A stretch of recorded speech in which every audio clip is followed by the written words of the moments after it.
Tops என்று பெயர் வைத்திருக்கக்கூடிய ஓய்வூதிய திட்டம் என்பது ஓய்வூதிய திட்டமே அல்ல. அது ஒரு சிறுசேமிப்பு திட்டம். சிறுசேமிப்பு திட்டம் கூட ஒரு அஞ்சல் துறையிலேயோ ஒரு வங்கியிலேயோ சிறுசேமிப்பு போட்டால் அவர்கள் வட்டியை கொடுப்பார்கள்.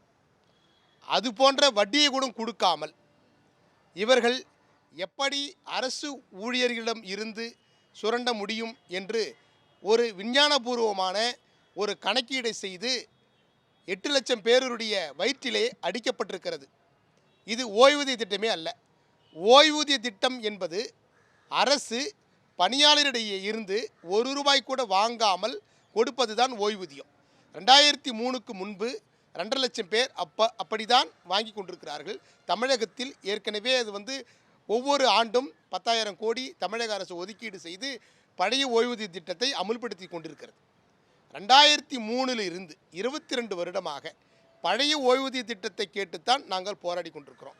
ஆனால் ஏற்கனவே இருக்கக்கூடிய சிபிஎஸ் திட்டத்தை விட மிக மிக மோசமான ஒரு திட்டமாக இந்த திட்டத்தை நாங்கள் பார்க்கின்றோம். எப்படி என்று சொன்னால், சிபிஎஸ் திட்டம் என்பது நாங்கள் ஒரு ₹10 கொடுப்போம், அரசு ஒரு ₹10 கொடுக்கும், டோட்டலாக ₹20. ஓய்வு பெறுகின்ற பொழுது எனக்கு அந்த ₹20 ரொக்கமாக கையிலே கொடுத்து அனுப்பிவிடுவார்கள். இது சிபிஎஸ். ஆனால் டிஏபிஎஸ் என்பது என்னவென்று சொன்னால், நீங்கள் ₹10 உங்கள் ஷேரை கொடுங்க, ஆனால் எங்கள் ஷேரை நாங்கள் கொடுக்க மாட்டோம். ஒரு வேளை பற்றாக்குறை ஏற்பட்டால் அந்த பற்றாக்குறைக்கு நாங்கள் உங்களுக்கு பற்றாக்குறையை நிவர்த்தி செய்து உங்களுக்கு ஓய்வூதியம் தருவோம் என்கின்ற இந்த மிக மிக மோசமான இந்த ஒரு திட்டத்தை தமிழக அரசு ஊழியர்கள் எதிர்க்கின்றோம். ஒரு சிலர் இதற்கு ஆதரவு தெரிவித்து லட்டு கொடுத்து கொண்டிருக்கிறார்கள். அவர்கள் மனசாட்சி தொட்டு சொல்லுங்கள், அது நியாயமானதா தர்மமானதா என்று. இப்படி ஒரு ஓய்வூதிய திட்டத்திற்காகத்தான் நாங்கள் 22 வருடமாக கஷ்டப்பட்டு போராடினோமா என்று நினைக்கின்ற போதே மிகவும் வேதனையாக இருக்கின்றது.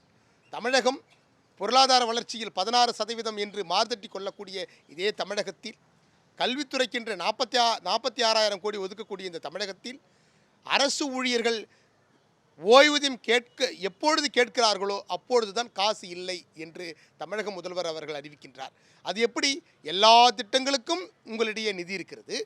அரசு ஊழியர்கள் உங்களுடைய வளர்ச்சிக்கும் மேம்பாட்டிற்கும் தமிழக மக்களுடைய மேம்பாட்டிற்கும் முதுகெலும்பாக இருக்கக்கூடிய 8 லட்சம் ஆசிரியர்கள், அரசு ஊழியர்கள், தலைமைச் செயலக ஊழியர்கள், கலெக்டர் அலுவலக ஊழியர்கள், டிஓ அலுவலகத்திலே வேலை செய்யக்கூடிய ஊழியர்கள், சிஓ அலுவலகத்திலே வேலை செய்யக்கூடிய ஊழியர்கள் ஒரு ஓய்வூதியம் கேட்கின்ற போது தான் உங்களுக்கு காசு இல்லை என்று தோன்ற உங்களுக்கு மனது வருகிறதா? உங்களுக்கு ஒரு மனசாட்சி கிடையாதா? 22 வருட போராட்டத்திற்கு இப்படி எங்களுடைய முதுகிலே குத்திவிட்டார்கள். இதற்கு தகுந்த பாடத்தை நாங்கள் போராட்டத்தின் மூலமாகவும் உயர்நீதிமன்றம், உச்சநீதிமன்றம் என்று வழக்கு மன்றங்களிலே சென்று வழக்கு தொடுப்பதற்காக இன்றைக்கு நாங்கள் ஒவ்வொரு சங்கத்திலேயே பேசிக்கொண்டிருக்கின்றோம். இன்றைக்கு ஒரு 3 சங்கங்கள் நாளை முதல் உண்ணாவிரதம் போராட்டம் அறிவித்து விட்டார்கள், ஸ்ட்ரைக் அறிவித்து விட்டார்கள். இனிமேல் தான் அவர்களுக்கு உண்மை தெரிய போகிறது. நம்முடைய பாக்கெட்டிலிருந்து அவர்கள் நம் காசை எடுத்துக்கொண்டார்கள் என்று எங்கள் அரசு ஊழியர்களுக்கு இன்னும் முழுமையாக தெரியவில்லை. வெளியிலே மீடியாக்களிலும் தொலைக்காட்சிகளிலும் பத்திரிகைகளிலும் என்ன பரப்பி கொண்டிருக்கிறார்கள், அரசு சார்பாக என்ன பரப்புகிறார்கள் என்று சொன்னால், ஓய்வூதியம் கொடுத்து விட்டோம். ஓய்வூதியம் என்கின்ற சொல் எங்களுடைய வயிற்றை நிரப்பிவிடாது. நீங்கள் என்ன கணக்கு போட்டு வச்சுருக்கிறீங்க? நீங்கள் ₹10 கொடுங்க, நான் ₹10 ஏற்கனவே கொடுத்துட்டு இருந்தேன், அதையும் நான் கொடுக்க மாட்டேன், அதையும் நானே இனிமேல் கொடுக்க போகிறது கிடையாது. 1/1/2027 தான் அமுலுக்கு வரும் என்று ஒரு பத்திரிகையில் போட்டிருக்கிறார்கள். அதாவது 2003 சிபிஎஸ் வருகின்ற பொழுது இதுவே மாண்புமிகு முதல்வர் அவர்கள், இதே மாண்புமிகு நிதியமைச்சர் அவர்கள் அன்றைக்கு என்ன சொன்னார்கள்? இப்படி அரசு ஊழியர் வயிற்றிலே அடித்து விட்டீர்களே என்று அம்மையாரை பார்த்து அவர்கள் கேட்டார்கள். அதே கேள்வியை நாங்கள் உங்களிடையே இப்போ கேட்குறோம். நீங்கள் சிபிஎஸ்க்கு தானே எதிர்ப்பு தெரிவிச்சிங்க. சிபிஎஸ்ஐ விட மிக மோசமான ஒரு திட்டத்தை கொண்டு வந்திருக்கிறீர்களே, இது நியாயமா என்று நம்முடைய தமிழக முதல்வர் அவர்களுக்கு நாங்கள் கேட்டுக்கிறோம், நிதியமைச்சர்கிட்ட நாங்கள் கேட்டுக்கிறோம். இப்படியான ஒரு மோசடியான ஒரு திட்டத்தை, எங்களுடைய காசு 85,000 கோடி இன்றைக்கி உங்கள் கையில் இருக்குது. அந்த 85,000 கோடியை இன்றைக்கி எல்ஐசியில் நீங்கள் முதலீடு பண்ணியிருக்கிறீங்க.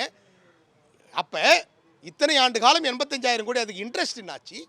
அந்த இன்ட்ரெஸ்ட்டை வைத்துக்கொண்டு உங்களால் ஓய்வூதியம் கொடுக்க முடியாதா? அந்த இன்ட்ரெஸ்ட் எங்கே போகிறது? இன்னும் நாங்கள் ஒரு 20 ஆண்டுகள் வேலை செய்ய போகின்றோம். கடைசியாக டோட்டலாக 10 லட்சம் கோடி வரும். அந்த 10 லட்சம் கோடியை வைத்துக்கொண்டு எங்களுக்கு நீங்கள் அதில் வரக்கூடிய வட்டியை எடுத்துக்கொண்டு எங்கள் காசை எடுத்துக்கிட்டு எங்களுக்கே நீங்கள் ஓய்வூதியம் கொடுக்கிறீர்கள் என்று ஏமாற்றுகிறீர்களே, நாங்கள் எல்லாம் படித்தவர்கள் இல்லையா? உங்களுடைய வளர்ச்சி திட்டங்களுக்கு உதவக்கூடிய முதுகெலும்பாக நாங்கள் இல்லையா? நீங்கள் என்ன திட்டம் போடுகிறீர்கள் என்று கூட எங்களுக்கு புரியாதா? அதாவது கெட்டிக்காரர்கள் திட்டம் போட்டால் 8 நாளைக்கு, இவர்கள் போட்ட திட்டம் 8 நிமிடத்திற்குள் எல்லாருக்கும் தெரிஞ்சிருச்சு. ஏன்னா அங்கே இருக்கிறவங்க எல்லாருமே படித்தவங்க. கெட்டிக்காரன் ஒரு திட்டம் போட்டான்னா அது நீண்ட நாளைக்கு அது பலிக்குன்னு சொல்லுவார்கள். நான் இங்கே சொல்லிக் கொள்கிறேன், உங்களுக்கு யார் வழிகாட்டினார்களோ தவறாக வழிகாட்டி இருக்கிறார்கள். தவறான வழிகாட்டுதலை நீங்கள் எங்கள் மீது திணித்து நீங்கள் ஓய்வூதிய திட்டத்தை எங்கள் தலையிலே கட்ட பார்க்கிறீர்கள். அதற்கான பாடத்தை எங்களுடைய வழக்கறிஞர்கள் புகட்டுவார்கள். போராட்டத்தின் மூலம் உங்களுக்கு பாடம் சொல்வோம். இது போன்ற ஒரு முதுகில் குத்துகின்ற வேலையை ஒரு அரசு செய்வதை எங்களால் ஜீரணிக்கவே முடியவில்லை. 3ஆம் தேதி அறிவித்தார்கள், இன்றைக்கு தேதி 5. இந்த 2 நாட்களாக எங்களுக்கு தூக்கமில்லை. நாங்கள் போராடுகின்ற போது எங்கள் கைகளிலே பிடித்து உங்களுக்கு ஓய்வூதியம் தருவேன், திராவிட மாடல் அரசு வந்தவுடன் தருவேன் என்று கூறினீர்களே, அதையெல்லாம் நீங்கள் மறந்து விட்டீர்களா? மறந்துவிட்டு யார் லட்டு ஊட்டுகிறார்களோ அவர்கள்தான் சங்கவாதி என்று நினைக்காதீர்கள். அங்கே கன்னியாகுமரியிலேயே, திருவண்ணாமலையிலே, விழுப்புரத்தில் இருக்கக்கூடிய அடிமட்ட ஊழியரை நினைத்து பாருங்கள். அவன் கதறி கொண்டிருக்கிறான். 3 இரவு ஆயிடுச்சு நாங்கள் தூங்கி, தூக்கத்தை கெடுத்து எங்களுடைய வாழ்வாதாரத்தை கெடுத்து இப்படி நாங்கள் சேர்த்து வச்சிருந்த காசுக்கே நீங்கள் உழ வச்சிட்டீங்களே என்று கண்ணீரும் கம்பளையுமாக இருக்கக்கூடிய ஊழியர்களை திரும்பி பாருங்கள். நாங்கள் இன்னும் 1 மாத காலத்திற்குள் ஆட்சி முடியிருக்கிறது. ஆட்சி முடிவதற்குள் நீங்கள் இதை திரும்ப பெற்றுக்கொண்டு பழைய ஓய்வூதிய திட்டத்தை எல்லளவும் மாற்றமின்றி நீங்கள் கொடுத்தால் மட்டுமே நாங்கள் ஓயமாட்டோம். இனிவரும் காலங்களில் நாளை முதல் போராட்டம் நடைபெறும். ஜாக்டோஜியோவிலே 160 சங்கம் இருக்கிறது. 10 சங்கம்தான் வரவேற்றிருக்கிறது. அந்த வரவேற்ற தலைவர்கள் தான் வரவேற்றிருக்கிறார்கள். தொண்டர்கள் வரவேற்கவில்லை.